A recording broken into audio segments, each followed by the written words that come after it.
Hey everybody, welcome to We Run on Reruns. I'm Amanda and I'm here with my brother Eric. What's up everybody? We are here going through season 7 of Friends. We are here with episodes 15 and 16 this week. That is the one with Joey's new brain and the one with the truth about London. And, yes. You know, I said last week as we were coming off, I feel like this one is a big one. And you know what? It's still not even the one that I was thinking about. They go back to London a few times, but I do like this episode still. After watching it, it's not the one that I thought was labeled this, but I don't care. It was still good, and I'm excited to talk about these two. Yeah, we just get a brief flashback here, but Eric, I feel like every time running through these episodes, I forget that this scene doesn't happen like right when they hook up. Like that initial hookup scene, I'm always like, wait, but there's this scene where Monica's under the covers and Joey walks in. And it's like, oh no, that doesn't happen till now. They do like a few different flashbacks to this. And of course, the first time you see it, it's just so brief that it's worth going back to and revisiting a couple times. Oh, for sure. Yeah. And I like that they just keep like bringing it back. And now I'm trying to, do you remember what was the other I can't remember scene it right that you were now. Expecting to see? Okay. I don't recall. I'll be honest with you. But there's just more. There is another part to it that I know I'm remembering, and I am looking forward to see where that drops, or maybe I'm misremembering everything these days. I'm getting old. These things happen. I was gonna say this is a memory moment for us. We please help us out if you guys know the other scene before we get to it. Drop it in the comments. We'd love to hear how you're probably more up to speed on this than we are in this moment. Well, when we get to talking about that episode, we can talk about some memory moments because we were just discussing one off air, and we will get to that when that episode comes up. Yeah, let's start talking about last week's first. Yeah, we did some deep dives into the Gemini world, but anyway, we'll get there. So as a reminder of where we left things off last week, we had Rachel accidentally breaking Joey's recliner Rosita. We also had Monica and Ross finding out that their parents are moving. Phoebe was talking Earl, George Costanza, off the ledge when she started her new job. Well, I guess not really her new job. I think that was her only day on the job as a telemarketer. And we also had Rachel struggling to turn 30, and the group all reminisced about their 30th birthdays. But at the end of that episode, we also saw the end of Rachel and Tag. And Eric, I have thoughts on that as we go into these episodes. Just go ahead. The whole, we'll get there in the second episode we're going to talk about today, but it's mostly about like Rachel insisting that she's trying to evolve into this new place in her life, this new stage, and then being scared to spend 1 hour with Ben. So I don't know. That's about that. Listen, it's there are strange. Well, you know what? I think in the whole landscape of Rachel just broke up with Tag is kind of how we ended everything. And the inconsistencies from there to both of these episodes is quite something. It is. So we'll start here with episode 15. This is the one with Joey's new brain. And in the one with Joey's new brain, obviously, Joey's going to get a new brain as his character will come out of its coma on Days of Our Lives. We're also going to have a storyline with Ross's bagpipe playing, as we will get to that in the near future.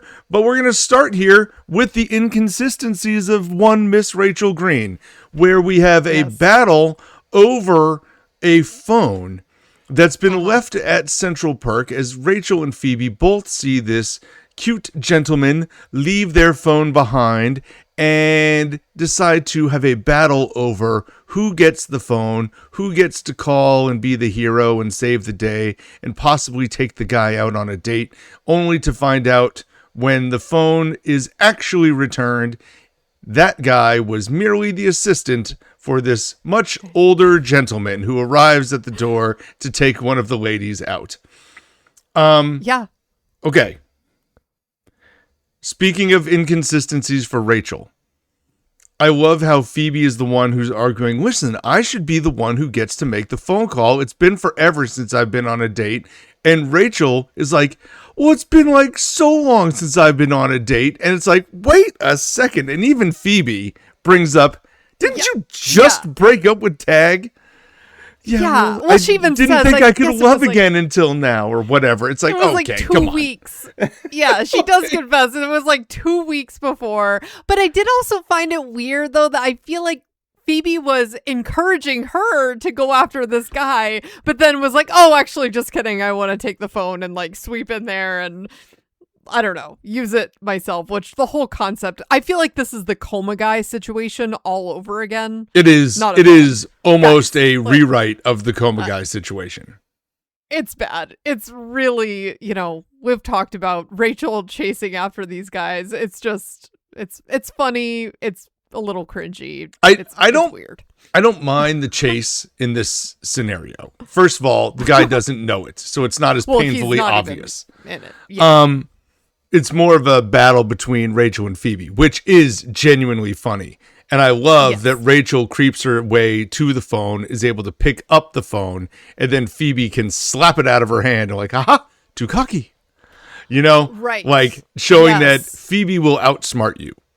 You don't think she's gonna, but she's gonna. No. And that was reminiscent of Rachel with the cheesecake. It's like, Rachel, did you not learn anything just a moment ago when you got cocky with although that was Chandler getting cocky with the cheesecake and then his got knocked down. She just flat out dropped hers. But I suppose you're right about that. She did just drop it. But you know what? Get a bit of grip on things, Rachel. What's going on here? Yeah. Rachel, you got to work on that grip. But Eric, also to me, the fact that they found Barney's on speed dial in this phone, to me, I'm thinking, Phoebe, this is a red flag. You do not want to go after this guy. This is not like an appealing thing. Like, it's like, oh, look who else is Barney's on speed dial. It's Rachel. You know what? This is, Now, this is the other piece to this that I guess I was thrown by.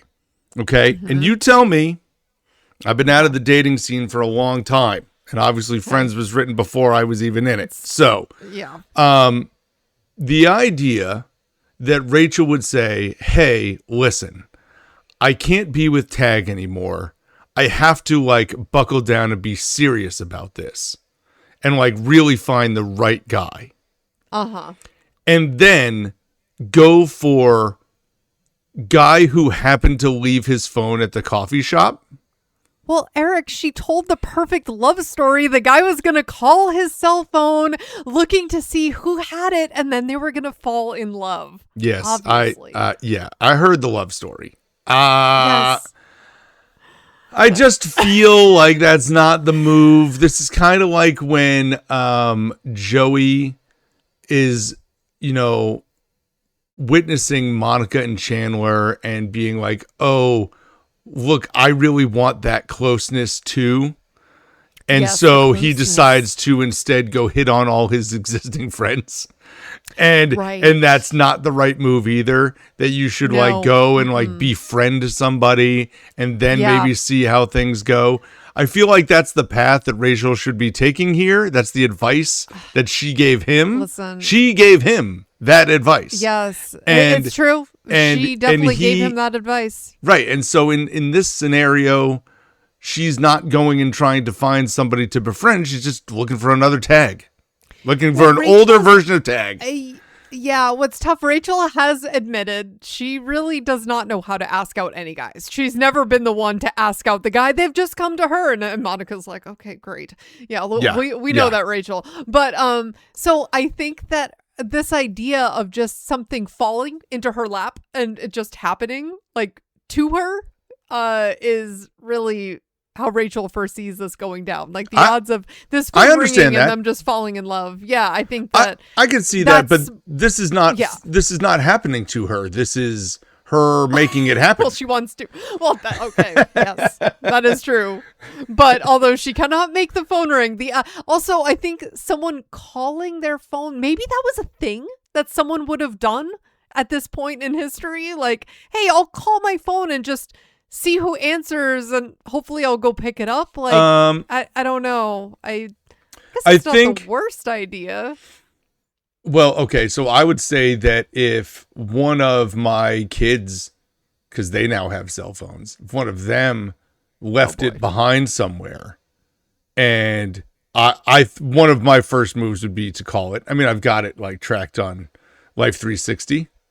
That's a great app for parents, but that's still a whole other thing. Yes. I could call it and see if someone's picked it up, or see if someone could pick it up for sure. Yeah, yeah, that's true. Yeah. So I can see that being a scenario that didn't bother me that much, but no. But at the same time, if I left my phone somewhere, would my first instinct be to go get another phone and call my number and see if someone picked it up? No, probably not. Well, this person was obviously juggling multiple phones because it ended up just being his work phone, right? Because that was the old man's assistant. And yes. He just showed up, and it was, I guess he did have another phone. He could have called it from like his personal phone. Could have. So there you go. I mean, somebody did call it eventually to set up the date. That's what I'm saying. And it's like, so wait, so Barney's was on the work phone? Like, is this like a personal assistant? He's like shopping for this old man at Barney's? We never dove into what he is assisting with. So that was another, I guess one of the themes of this episode was also dating older people, because Phoebe's clearly game. Well, yeah, and hey, this might have been a good match for Phoebe, and I feel that way about Joey as well. So, in both of these episodes, yeah, that's what I'm saying. I don't. Yeah, I didn't even think about that. You're not wrong. Yeah, it's a theme. But, let's work our way over to the next section of this, which I think is probably the show stealer of this whole thing, which is Ross's bagpipe scenario, where he has decided that he's going to give Monica and Chandler a gift at their wedding from Chandler's Scottish heritage. And he's going to play bagpipes for them. Now, he doesn't tell them this. It's going to be a surprise, but Monica and Chandler can hear him practicing from the window across the street. Like, Ross, come on, bud. Like, you knew that was coming. How does he not know? Bagpipes are loud. This is Ross. Ross. So, sweet Jesus. I do like the little subtle touch. Well, so anyway, the end of this, they get together and have a discussion about it, and Ross gets to play for them before they make their final decision. But I do love the little subtlety of Ross being like, "Hey, are you the guys that called the police?" It's like, not time for that right now. Meaning, yes, we did. Yes, we did. I would have loved to see that moment. So great. Yeah, I like the line. Why is your family Scottish? Why is your family Ross? That is the better question. Like, why is your family Ross? Like, that is the home run line from Chandler. Yeah, because listen, we've got Scottish heritage. It's not that bad. Okay. But no one asked to play bagpipes at my wedding, so I suppose it's okay. I've never worn a kilt, never played a bagpipe, never had the suggestion of bagpipes being played at an event of any of our family gatherings. I feel like my son might have like a toy bagpipe somewhere that somebody gave him along the lines. What? Not even joking. Oh, maybe that was me. No, because he was like talking about it a lot. Feels like something Mom would have done, or any of his potential grandparents. There are not potential. The many of them that there are could have bought him this because But and I mean, you and I, we're kind of mutts, right? Like we're mixed. Oh, we're a number of different things. Yeah, so we're all over the place. Straight Scottish, like we have a lot. The kids were asking about this. They had some like family tree heritage project for school, and I said, so you would go with Italy for my wife's maiden name and Scotland for our last name, and that would be, the simplest way to do the family tree thing, because otherwise you're picking 9,000 countries in Europe just for us. Yeah, I mean, it's all within the same region, really. It's nothing exciting. It's Europe. My husband, like, he's like all over the globe. It's great. I'm like, wow. And it's like, yeah, that's me, right? And that No, one, we're like, right in this area.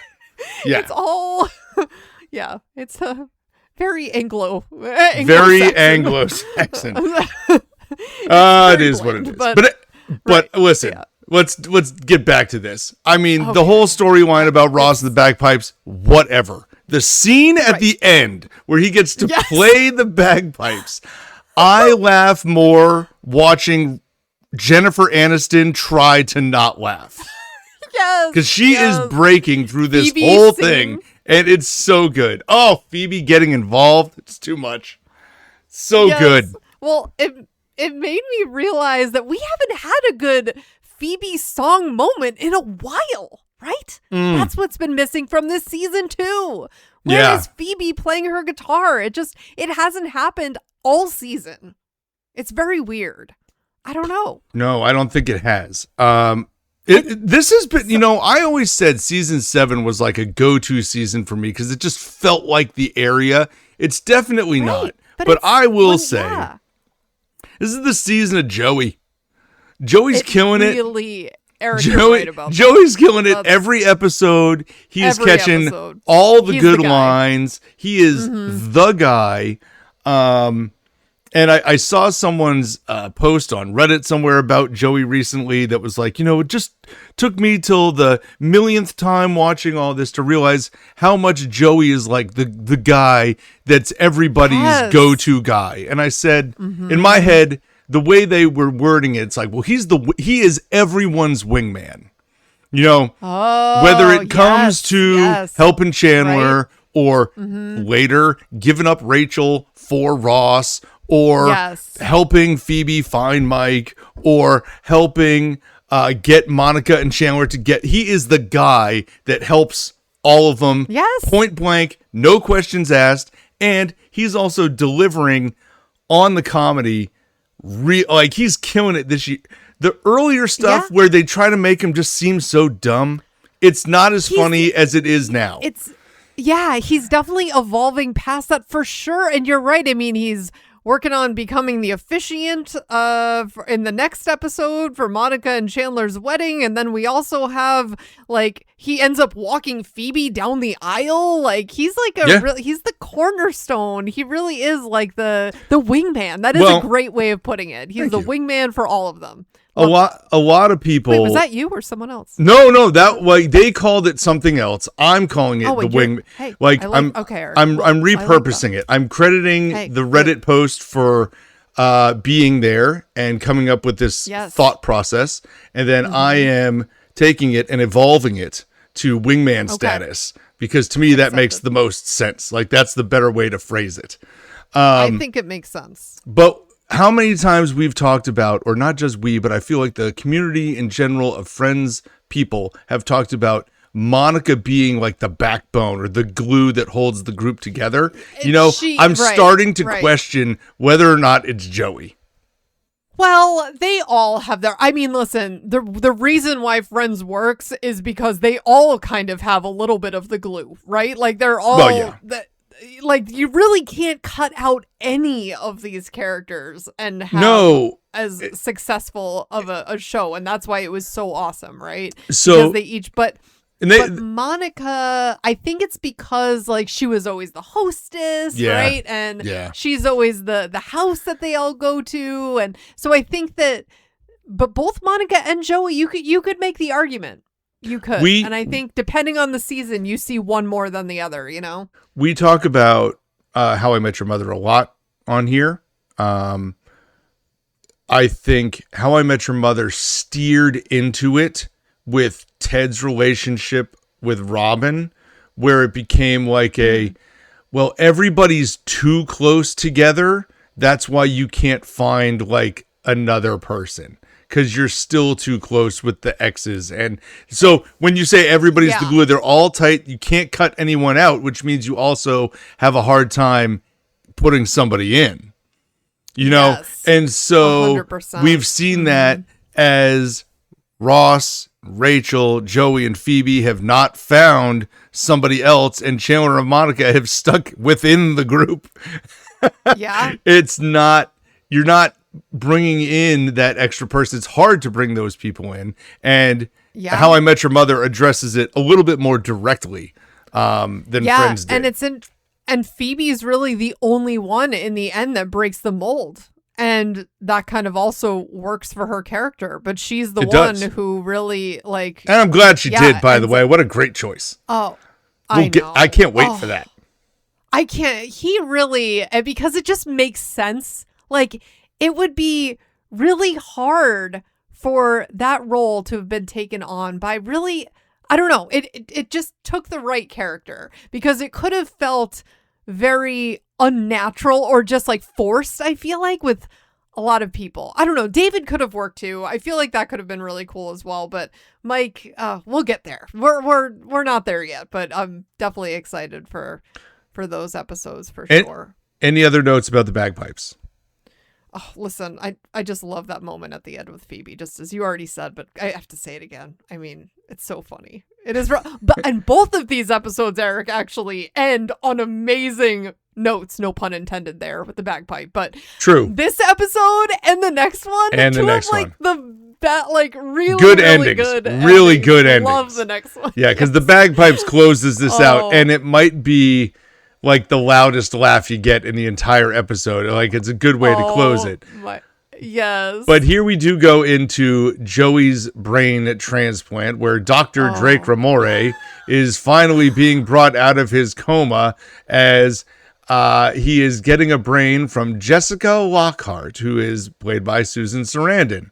And Jessica Lockhart is not, just for the record, because I know I've mentioned this before, the character name, nor Susan Sarandon from Days of Our Lives. The other girl who is there at the beginning, who she slaps in the face, also not from Days of Our Lives. These are not official Days people. Actual characters. I did get a rundown of all of them from my wife, the ones who she knows are in it for sure, and I will point them out when they get there. But these are not. So... So anyway, she's doing the hard work there for us. Thank you, Tina. That's right. Tina's helping us out. So when it comes to this, though, it's very funny because Joey finds out he's getting this new brain, and clearly they forgot to tell Susan Sarandon, and Jessica Lockhart is left not happy about this because she's finding out from Joey, hey, you're being kicked out of the show. After 20 years. After 20 years. That's unreal. Crazy. But as a resolution to this whole thing, Jessica helps Joey learn some of the mannerisms of Jessica to keep Jessica alive. Oh, my God. Oh, I love how Joey walks in talking about Duel, too, and they're like, what? Yeah, Days of Our Lives. What? When did this become a thing? Okay. Have to say, the idea that he walks in saying, the Duel writers, DOOL, Days of Our Lives, and everyone's like, oh, yeah. I feel like that's way more of a thing now. Like, never, speaking of How I Met Your Mother, I never see anybody type that out. It's HIMYM. Right. Everybody abbreviates all of these things. Even Friends, for whatever reason, you see it's like abbreviated, but it's not actually like they put the dots in between the friend. You know what I'm saying? Like on the shirts, they've got like dots and stuff between the letters, but they don't. It's still just Friends. It's not abbreviated. What? Oh, Eric, that is not the same. Just saying, you put the dots in there. Put them in. What? The graphics have the dots. Oh, okay. Periods. I don't know what you're saying. Raised right now. periods. That's okay. Okay. Well, listen. His character, the fact maybe I've had too much coffee. This whole plot line is so soap opera perfect, though. Like the fact that Joey is gonna get a brain transplant, come out of his coma, and then become Jessica. Oh, I love it. It's so good. As someone who listen, I have had my time watching and not watching WWE, right? That is my soap opera. I'm on a high right now. I'm in. They really do a lot of skits, like crazy stuff. This is right out. Like, this is perfect. Oh, really? Well, no, it's not. That. No, but like they could have done this. Now, they haven't, because they're not going to do surgeries and things. Well, no, they have. But they don't typically do that sort of stuff. But like the idea of this so far-fetched concept coming true and being part of a real storyline is very WWE. It's very Days of Our Lives. It's very soap opera. And this is absolutely, that's something they would have done on Days of Our Lives when Tina was watching, for sure. I love Ross's reaction to this whole thing. Love it's classic Ross. Yes. Yeah. What? A brain transplant? It's ridiculous. Like, he's just, I mean, and it is, but I love how he's so like confused that this is actually part of a soap opera plot line. It's like, have you seen any of these episodes? It fits right in. Like, wait a minute. So you're gonna get her brain, and then you're going to become Jessica? Yeah, Ross, you're a scientist. I didn't think this would be hard for you to understand. Yes, Joey. Again, Joey, killing it. Right. With this, obviously, this is science, Ross. Get on board. Come on, Ross. This is, And Ross doesn't even have words. He's just like almost half weeping in his hands. Like, I know. He's just making noises because he can't put it together. It's great. Yeah, it's kind of reminded me of like Phoebe teasing him, saying that she didn't believe in evolution. Yes, it is right on that same line. Yeah. Now that was a great moment. Let me throw this out there. Okay, we've talked a lot about guest stars, right? Susan Sarandon, big name, huge, big name, right? Huge. Yep. I really like her performance in this. She's awesome. There are many guest stars that have come on that I've gone, ugh, like they're just forcing this person in. This is not one. She's great, and she's a huge star. I actually was thinking this whole time, I wish that she had stayed on and was like in a relationship with Joey, because I feel like I don't need that, like but you could have done. An older woman would be good for Joey. I don't disagree with your thoughts. That's not bad. I feel like they were good together. I think she was good for him. And he seemed genuinely sad that she was leaving at the end too. Yes. So I liked it, but okay, if you had it run for too many episodes, it becomes the same thing as, I'm going to get on this spaceship and I'm going to go to Blargon 7 in search of alternative fuels, which is still one of my favorite things. It's the same story, because that girl went to Mexico, I think, or some Spanish-speaking country. Did she go to Mexico too? I don't remember. Nicaragua, something like that. To be honest, let me. What was her name? Do you remember? I knew you were going to ask that, and I don't remember. Oh God, what was her name? Kate. It was Kate. It was Kate. Kate. Oh my God! I just shouted. Sorry. Kate. Googling on air. Okay. Well, while you're Googling, if this had run for like 3 episodes, it would have been the same storyline, and I would not have liked it. I would have loved to go to Los Angeles. Los Angeles? No, to take a role in General Hospital. That was the ironic thing, because she was making fun of him for being a soap actor. And then I remember that. You know what? I'm just blending the two storylines together, because Jessica Lockhart was like, "Let me tell you, the landscape of Mexican theater would be very different today," and she just went on and on about it, and I think I just transplanted that story into Kate's world. There are a lot of Hispanic people in LA, so that's not what I meant. Okay. Okay, that being said, I would have liked to have seen Jessica Lockhart stay on for one more show. But I would have liked it to be like, stretch out this whole like teaching Joey how to act. And instead of it being a romance, maybe you can like get Susan Sarandon to teach Joey how to be a good actor, and suddenly he like is super successful because he's had these lessons. You could have like spun something in that area. I agree. That being said, loved it. Did like the little mini fling that they had. I thought that was fine. I thought it was funny to watch them both put their hands on each other's faces at the end to like totally block camera from both of them. As Joey has his head cast on at the end. Oh boy. Yeah. Yeah. And what's the matter with you, Dina? Don't you recognize your own mother? That's Joey. Whips the head. Wow. Yeah. That was good. I will say, I feel like the scene that steals the show in the Jessica Lockhart story is when she and Joey are back at the apartment and Rachel walks in and literally freaks out and runs across the hall screaming for Monica, like to get over. And then Monica's asking her to slap her in the face. And she's like, I would really like to, but I can't. Like, my lawyers told me I can't do that anymore. Like, yes. Yeah. She's like Mike Tyson. Yeah. And, what is it? Monica starts trying to like bait her into it. And she's like, nah, I really can't do it. I'm sorry. And, it's that whole segment is probably my favorite part of that story.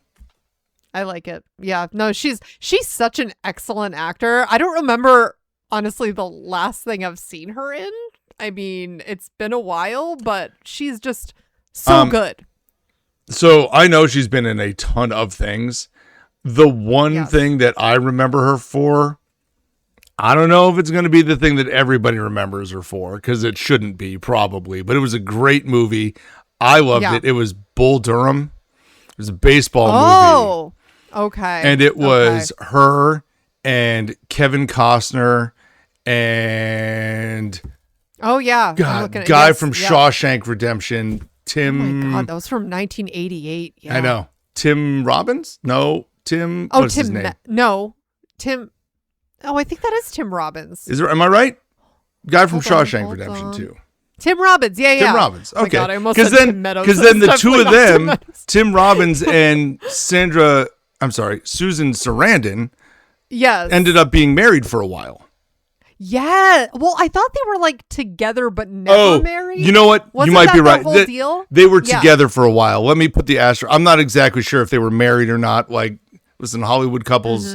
No idea. I think that was their deal. Yeah, if I'm not mistaken. I don't know. It's been a long time. Maybe they did end up getting married, but I feel like loved her. That's like Jim Carrey and Jenny McCarthy were that way too, I feel like, for a very long time. Not married, but still together. Anyway, continue. Yeah, I loved her in Thelma and Louise, which interestingly enough, that actually came out after Bull Durham. There you go. That was in 91. For some reason, Thelma and Louise feels like it's from like the 70s to me. I don't know why. Like it feels like an older movie, but I guess 91 was a long ass time ago. When it was. Like, that's one of those things. I still think of the 90s as like recent, but hey. But like, listen, these things happen. People don't realize. Putting some timelines together is very interesting, and when it comes to movies like that, you might not remember. For example, I know one of my favorite ones is like Pablo Picasso. Do you know about this? Like I know about the artist. You heard of him? Oh, do you know what? Do you know when he died? Do I know when he died? Yeah, give me a guess. I know we're way off the beaten tracks now. I really don't know. I guess he died in 73. Oh, you already looked it up. Yeah. He Sorry, died. I would have thought for some reason so he died in the 70s, in like the 50s. I don't know why. Like, there are some people who are like, wait, Pablo Picasso, didn't he die in like the 1600s? Like, they have no landscape of time and where these things happen.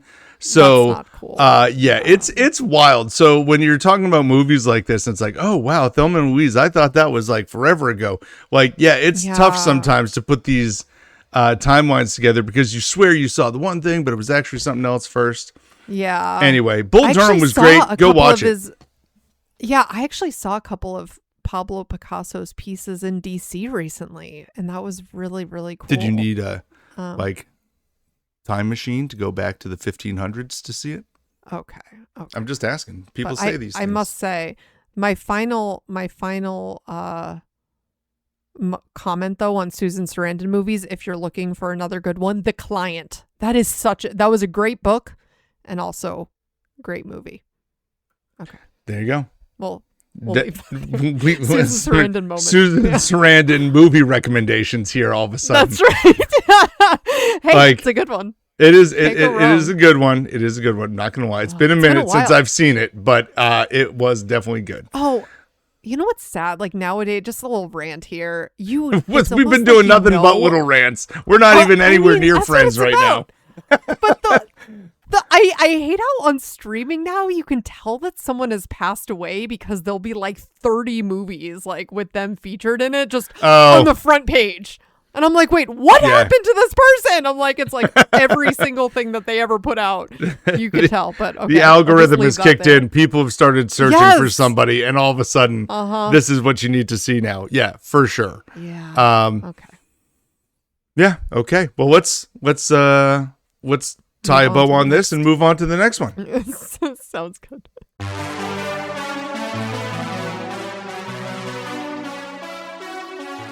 Okay, so this is season 7, episode 16, the one with the truth about London. And before we dive into this, let's just start off the rails. I peek behind the curtain here. This is how I do things.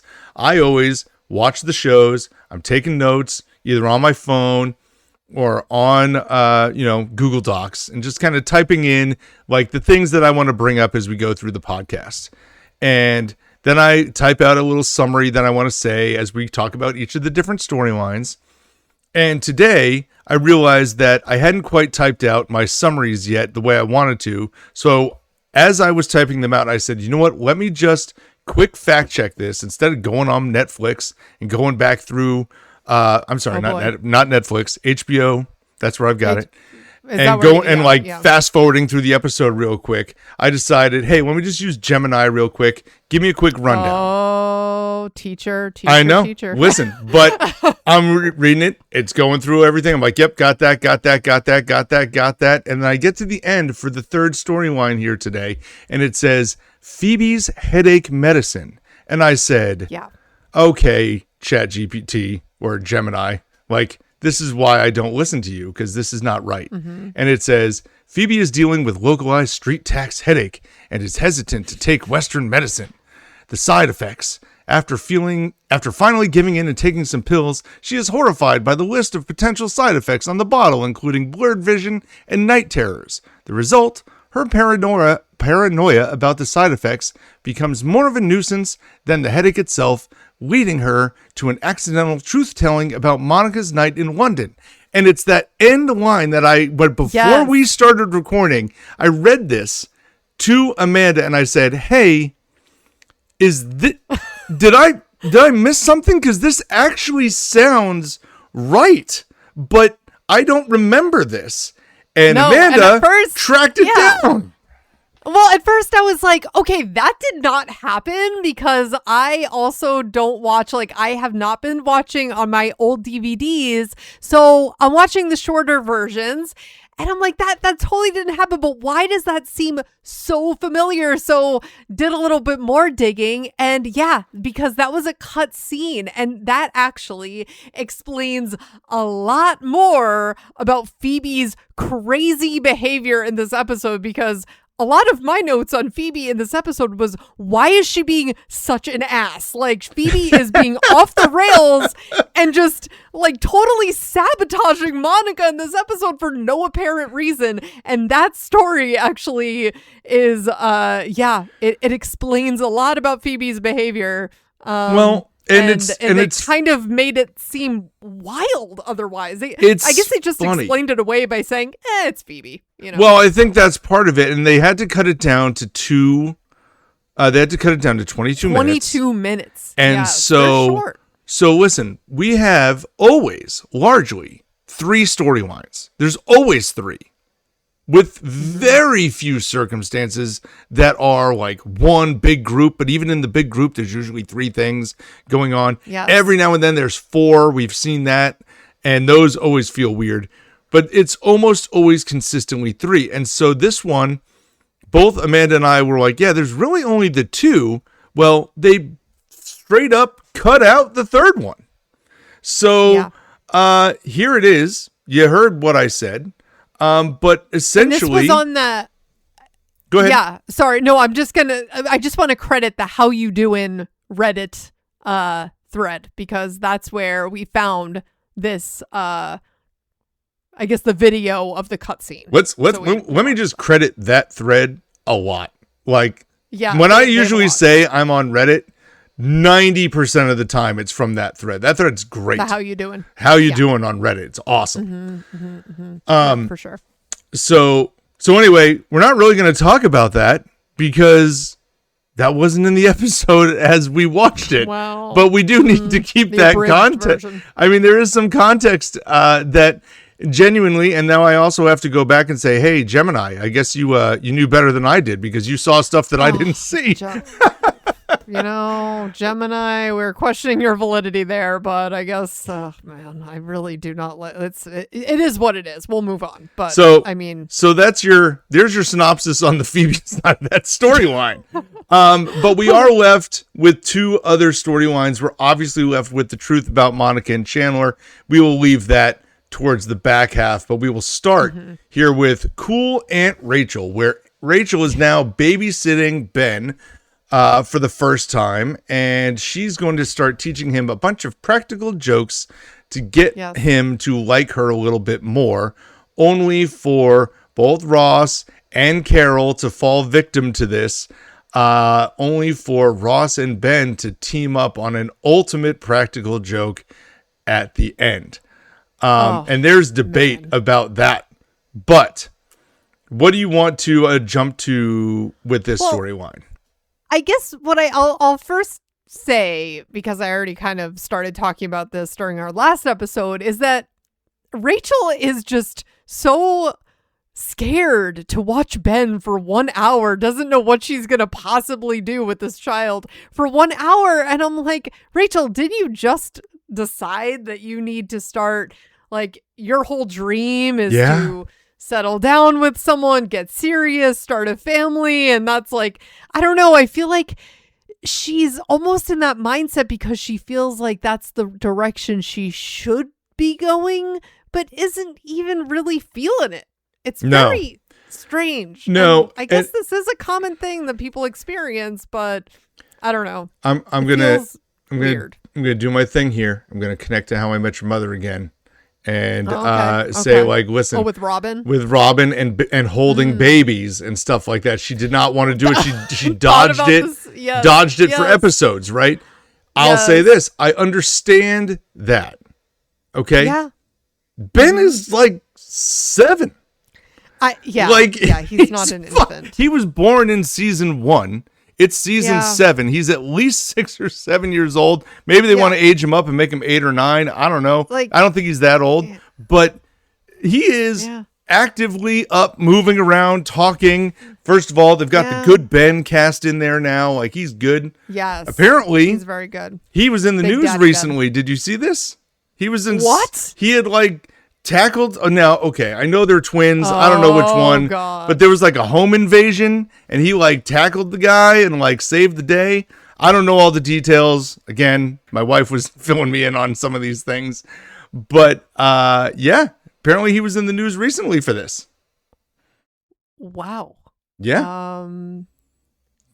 Interesting. Go ahead. You Google while I I was trying to see something. Nothing is coming up immediately, but I love Eric. One of my favorite moments with this Ben and Rachel get together before she starts talking about the pranks is when she's like, I used to spend a lot of time with you when you were a baby because I was your dad's girlfriend. Oh, but you're not anymore because you guys were on a break.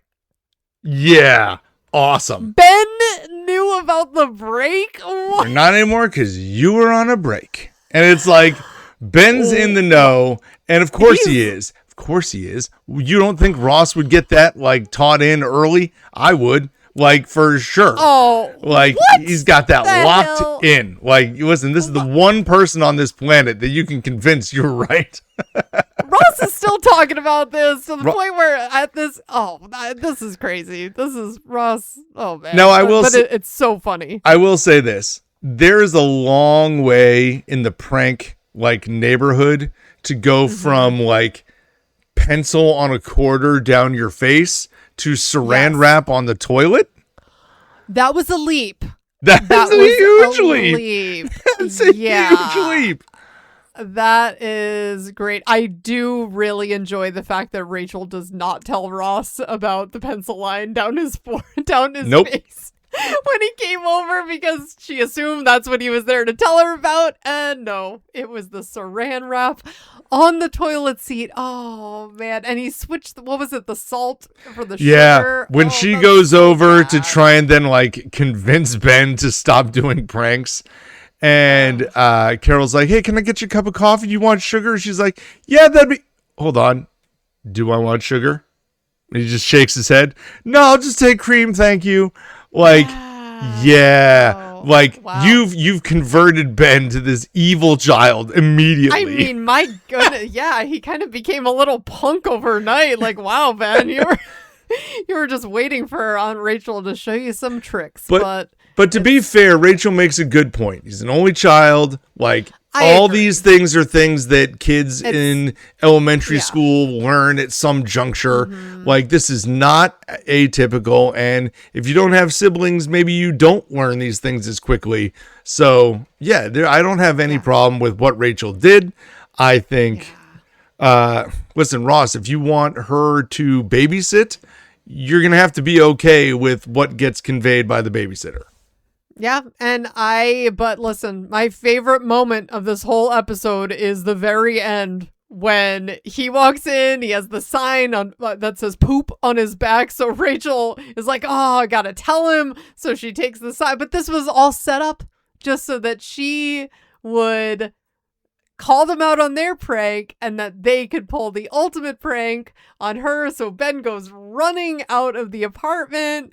They pretend to have this like fight on the stairs around the corner, and then what looks like Ross comes flying down the stairs, but it's really just some mannequin that they put together. And Rachel's expression is so like genuine and real. It's hilarious. It is such a good moment. And I have heard the internet believe that Jennifer Aniston didn't know that this was happening. It almost seems that way, but it's I am not gonna buy into that. Me either. Like, let's not play the idea that just because it was such a genuine reaction, because she's a great actor,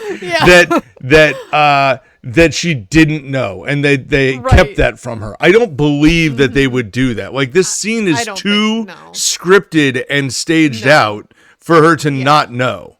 Like, I don't believe that. I don't believe that either. No, it's that was definitely written in, but she's very good. Her expression is hilarious, and just this whole thing, they got her, and threw the prank right back in her face. Yeah. It was really good. It was really good. Okay. And so now we talk about the truth about London.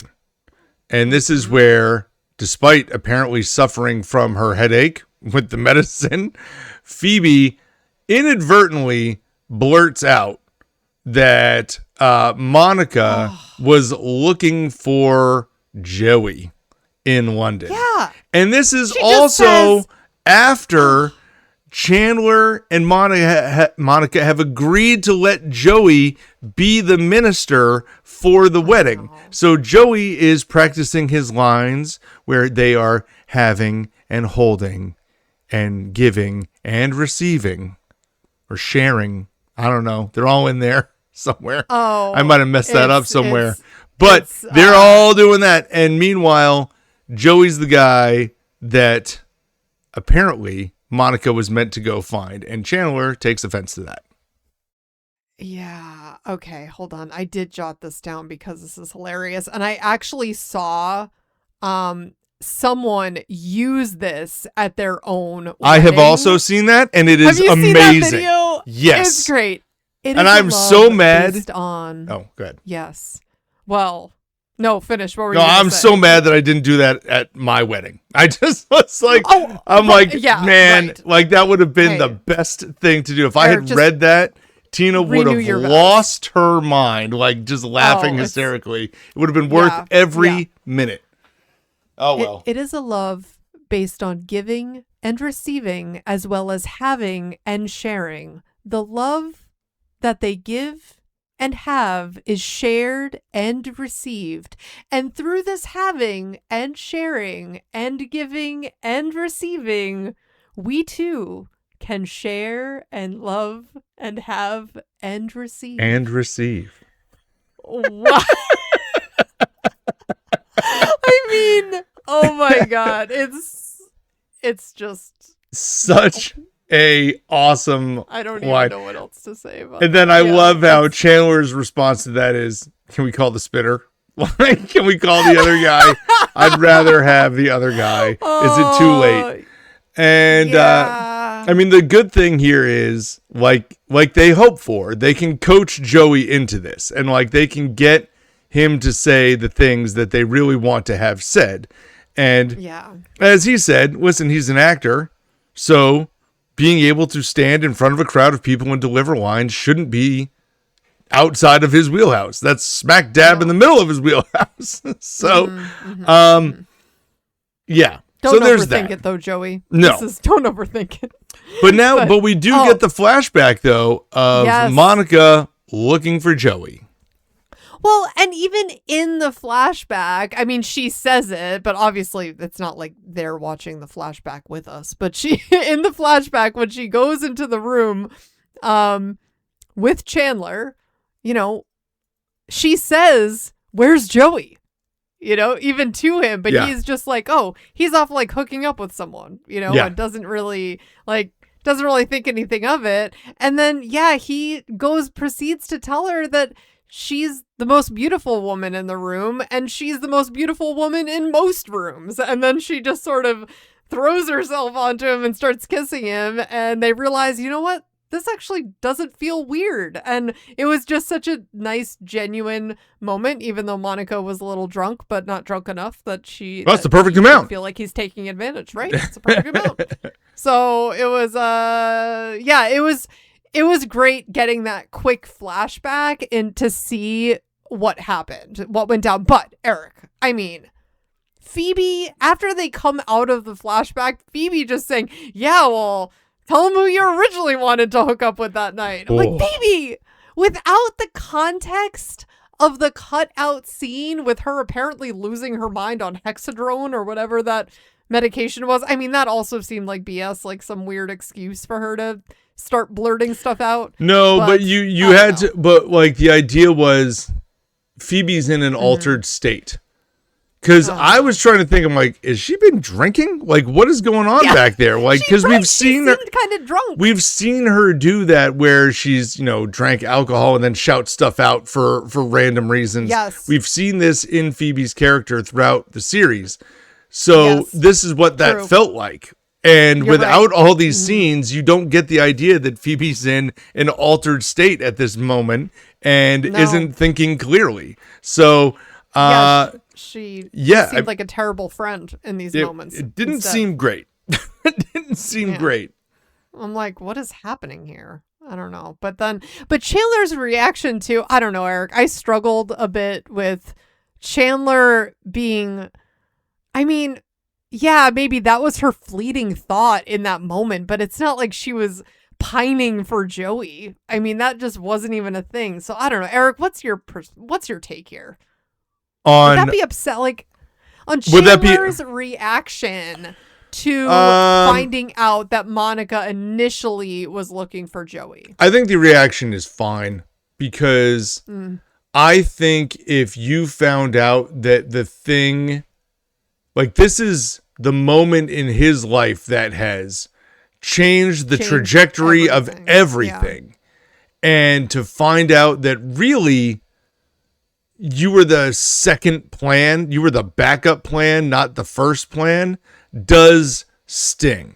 But the reason why I say that the reaction is good, is justified, is because it's not going to change anything. And he knows that. He's just upset about it. And he's entitled to be upset about it, which is why when Joey goes to find him and then delivers this amazing speech about how, listen, with you two, we know, you just know it's right. Like, you just know it.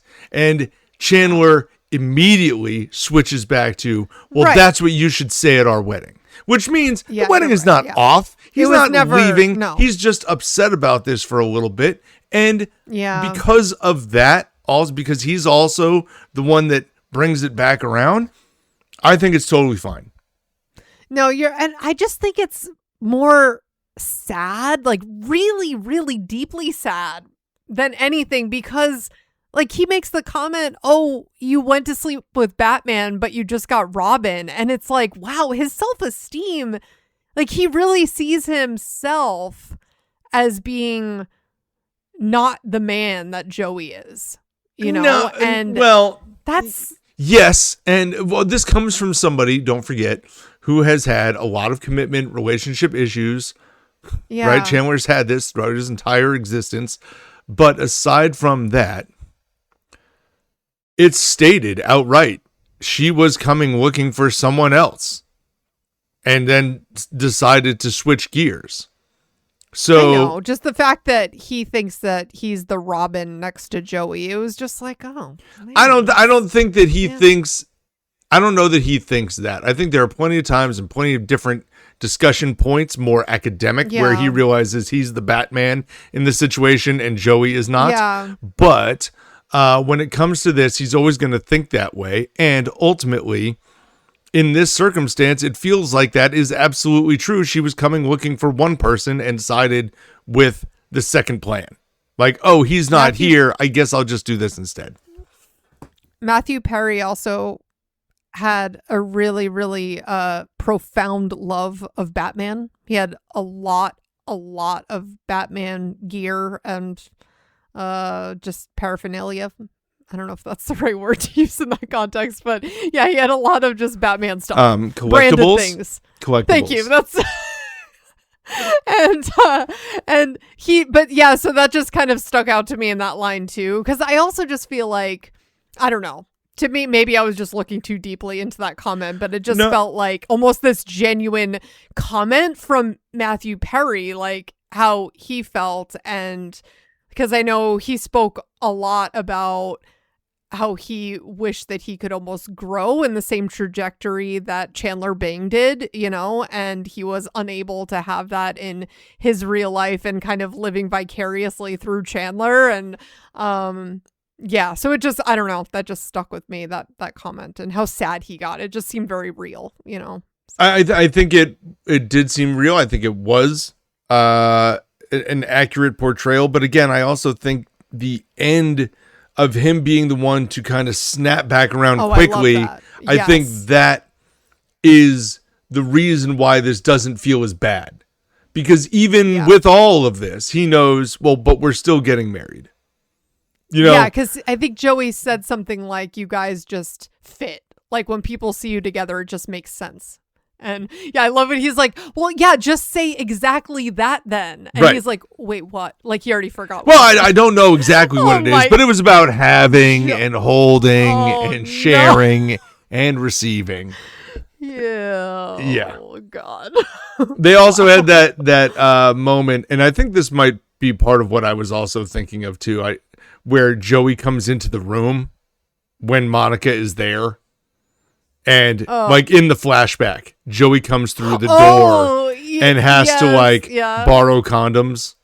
And That's right. And Chandler's like, hey, can you leave me one? He's like, go nuts. Like, what? Like, oh, no. He's like, I thought you were on to something, but I don't know. That was so weird. Like, makes sense now, you know, and Joey has the whole idea of like, oh, can you imagine what would happen if I hadn't done that? Or what? It's like all these dominoes fell just right. So sometimes that's all it takes. Oh, yeah. Because then Phoebe doubles down and she's like, that's what I kept saying to myself, like screaming at the TV, like, Phoebe, for the love of God, stop. Because she even said after Chandler finally is feeling better about it, he had the whole talk with Joey. She's like, but seriously, what would it have been like if Monica and Joey had hooked up? And you get this scene of Joey in this like giant fat suit, I guess. I mean, it's gigantic. It's just ridiculous. It makes Monica's fat suit look tiny. It's a lot, and he is just Monica's just serving him like fried stuff with cheese, plates of fried food, and it's just cheese and fried goodness. And hey, that they could have been, I guess. Well, it would have been a disaster. I don't think Joey had much longer to live by the looks of him in that scene. So. The only thing that bothers me about that scene is at the very end. Like, they let it run like 2 seconds longer than it should, because you see Matt LeBlanc like take the fork up, bring it up to his mouth, and open his mouth super wide, and then then they don't eat it, and it just like holds, and they're just really? They're like standing frozen, but the screen is not like panning out yet, moving, and it's that way for like a second and a half, but it always bothers me because I'm like, you're like, that just don't do that, like that's so weird. It's like a freeze frame moment. Yeah, except they just let it run like 1 second too long to try and make the time. Right. Just put an extra second on a transition somewhere. Come on, guys.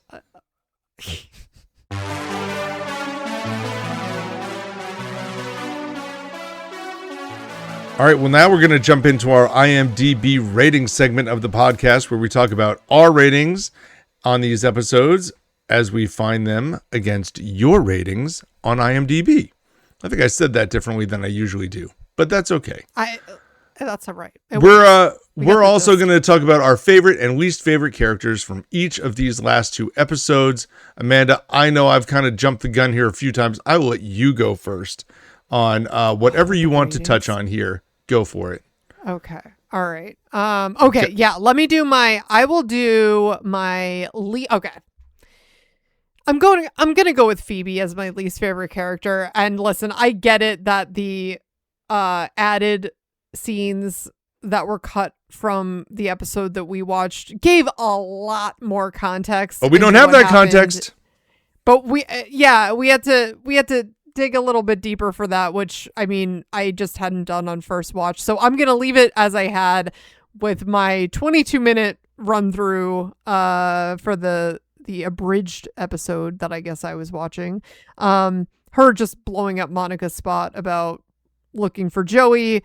And then also, the whole thing with, she was kind of encouraging Rachel to date, and then sort of like also jumped in there, and it was just a little bit weird. They were just strange Phoebe episodes, which I also often enjoy a good strange Phoebe episode, but compared to the others, I went with her as my least. And Eric, I'm just gonna say it. I went with Joey as my favorite. Oh, okay. I loved the brain transplant, him with Susan Sarandon, thought they were great.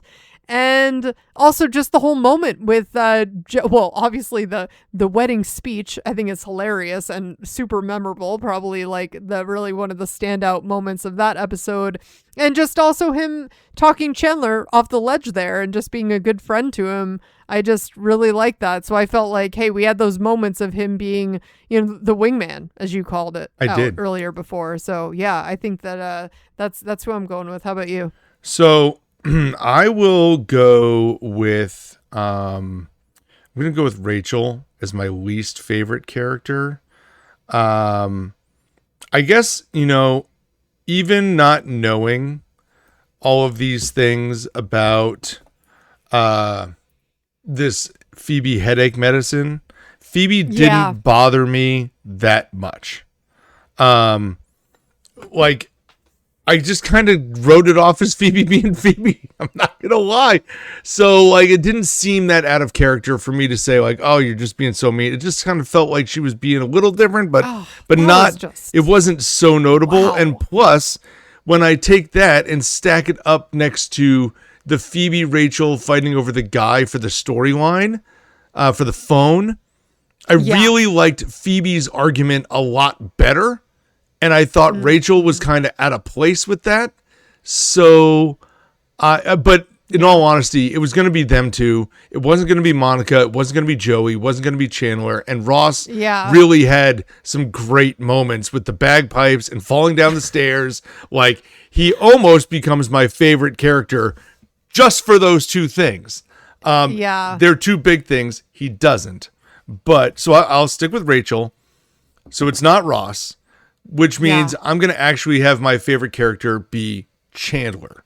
I think Chandler's whole character development through this whole argument that we just talked about is like whether or not he should have reacted that way, whether or not he came out of it right, like the way he did all of those things I thought was really well done. I really like seeing the flashback with him and Monica.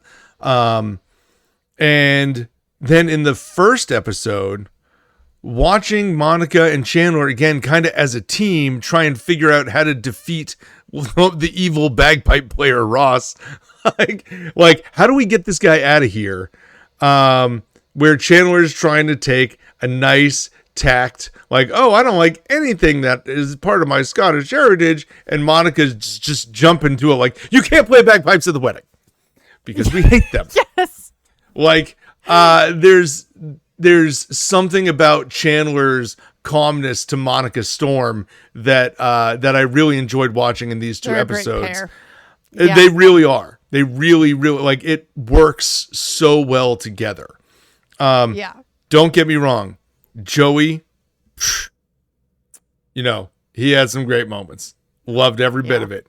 But I will give Chandler, it takes a lot for me to not vote Joey these days, but I will give it to Chandler. I think he had enough very good moments that I liked. And they weren't all funny. They were more like character development moments. Yeah. Right. Well, and actually in that deleted scene that we saw, there were some really funny Chandler moments. Yeah. Guys, if you haven't seen that deleted scene with all the craziness around Phoebe and the hexadrid, just go and watch it. It's on How You Doing on Reddit. It's funny. Think about it like this, though. If you're just checking this part out and just hearing this for the first time, there's like 5 minutes, like 4 to 5 minutes of every single Friends episode that got cut out for like syndication. Right. Yeah. So know that that's out there. And that's why, like, I remember talking to you about early on when we were doing this podcast, being like, I know I saw Ross and Julie shopping for a cat. I saw it with my eyes, and it's not there anymore. They cut it right out. And so those moments that they cut out, though, gave context to some of the other things. Yeah, the one that stuck out to me now talking about it is the Thanksgiving episode with Monica and Ross they end the episode with them like holding the football. Yeah. They won't let it go. The Geller Cup. Then there's this whole deleted scene where the Geller Cup, and there's the whole deleted scene where they like throw it down the trash chute, and Phoebe's really waiting on the other side to grab it for Monica. Then Ross goes down. Ross tries to get it from the dumpster, but Phoebe's already caught it. Yeah. It's a whole thing. Like, there's lots of little things that just never make it. And then you start seeing them pop up on Instagram like, oh, deleted scene. It's like, well, it wasn't really a deleted scene. It was in the show. That's right. They've just deleted it for syndication. Anyway. Yeah. So we've got our favorite and least favorite. What's your favorite deleted scene? Yeah. Oh, yes. Well, listen, we could do a whole episode just on those, I think. We maybe should. Yeah. Let's do this. Which of these two episodes did you like more? Okay. So I have my votes, and I know what IMDb has said already. I did look it up. Okay. I'm not going to say anything, but I have my own personal votes first. All right. Well, I'm going to go. I actually ended up liking the one with Joey's new brain a bit more. I gave that one an 8.3, and I gave The Truth About London an 8.1. Oh, interesting. You and I are a little different then. Okay. I definitely went with The Truth About London being higher. And I said last week, I think this one might be higher up on my list, and I'm going to stick to it. I'm going to give that one an 8.7. I think the okay. nostalgia of like the flashback sequence. It was good. Really like that. Now I will say the rest of the episode does leave something to be desired. If the Rachel and Ben section had been better, or they had kept the Phoebe storyline in and maybe some of the jokes from there would have resonated, I might have seen this get to a 9. But I'm not going to do that because it was really just the flashback and the minister and all that happened around that was worth it. I might be a little bit harsh with my rating, but it wasn't as funny as some of the others. It's I definitely like the Joey transplant better. I don't disagree with you. I don't think it's necessarily as funny, but I still enjoy watching that one quite a bit. The other one, that's fair. Joey's New Brain. I'm pretty close to you. I'm going to give it an 8.5. Just going to say really solid Friends episode. Nothing to see here. Nothing bad though either. So really good. Enjoyed it. And we'll leave it at that. The people from IMDb are close to both of us on one. They find the one with the truth about London to be the better one. They have given that an 8.6. So, close to yours. I really think I'm rolling with the people here. Like, there's not enough to give it like a 9 and get it funnier. But that scene is really fun to watch. It's true. Yeah, it is a really good episode. And the other one, the one with Joey's New Brain, they gave an 8.2. So I was much higher on. They're a lot closer to you, though, on that one. Yep. Okay. I think I'm giving extra points there for Susan Sarandon. She's so funny. Yeah, she was really good. Like, we just saw Jason Alexander as a guest star. Yeah, true. And my point was, if Jason Alexander wasn't in this, no one would care about that story. And I think that's the difference. Like, if they had cast somebody other than Susan Sarandon, I still would care about that story. But Susan Sarandon then elevates it to make it better. You know what I mean? Like, there's something about it. It was a tough character for like Jason Alexander to just roll into. It's like, what is this even? What's even happening right here? Because not only is that just a very difficult situation to be in, but you're also saying that Phoebe is going to suddenly become a telemarketer for one episode. In fact, one phone call. Like, what are we even doing? That makes it hard. Yeah, we never revisit that. No, thank God. We never see Phoebe in that role again. No, she has enough problems with phones. She already tried to give the other phone back to the bank, and they kept giving her money. Oh, it's a whole thing. You want a football phone? Give it to people. It's just one of those things. Hey.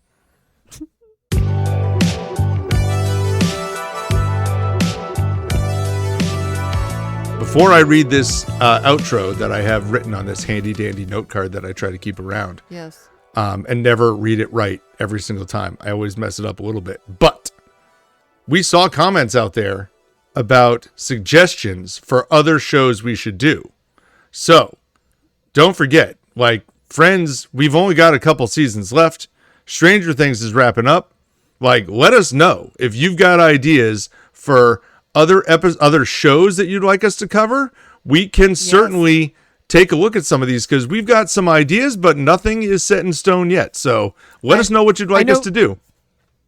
I know Schitt's Creek was mentioned, and I love that one. Eric, I hopefully it wasn't speaking incorrectly. No, there. You have not seen that, right? I have seen pieces, but not a lot. So it would genuinely be a first watch for me, but I'm okay doing a first watch. It's such a great, like, feel good show. It's so funny. To be fair, I'm a massive Catherine O'Hara fan, so I mean, really anything with her. To be fair, you recommended it to me, I think, during COVID, and I was like, so I turned on like a couple episodes, and I think I never went back, but I really wanted to, I just never did. I'm just bad at watching TV, not gonna lie. Like, I only watch shows that I know that I like. Like, I watch Friends forever. So that kind of, and I'm very excited by the idea of like, there's some good shows that I want to just make you watch so we can talk about it, and I will love experiencing you watching it for the first time. This is we're gonna convert the name of the show from reruns to force Eric into television. That's right. Yeah. Okay. Amanda reruns. There you go. Eric is forced. Yeah. That's whatever. Okay. Well, thank you so much for listening to the We Run on Reruns podcast. Please check out our socials, our Instagram, our YouTube. Subscribe, follow, repost, share, do all the fun things you like to do on social media. We really appreciate all of your support there. You can also check out our podcast in full on our own website, werunonreruns.com. Not to mention, you can find them on Spotify and on Apple Podcasts, as well as many other podcast players. If you could leave us 5 stars on those podcast players, we would really appreciate that as well. Thank you to those of you who have already done so. For next week, we'll be watching Friends Season 7, Episodes 17, The One with the Cheap Wedding Dress, and 18, The One with Joey's Award. Oh, man. I'm looking forward to that. Happy rerunning, everybody. See you, pals. Bye, guys.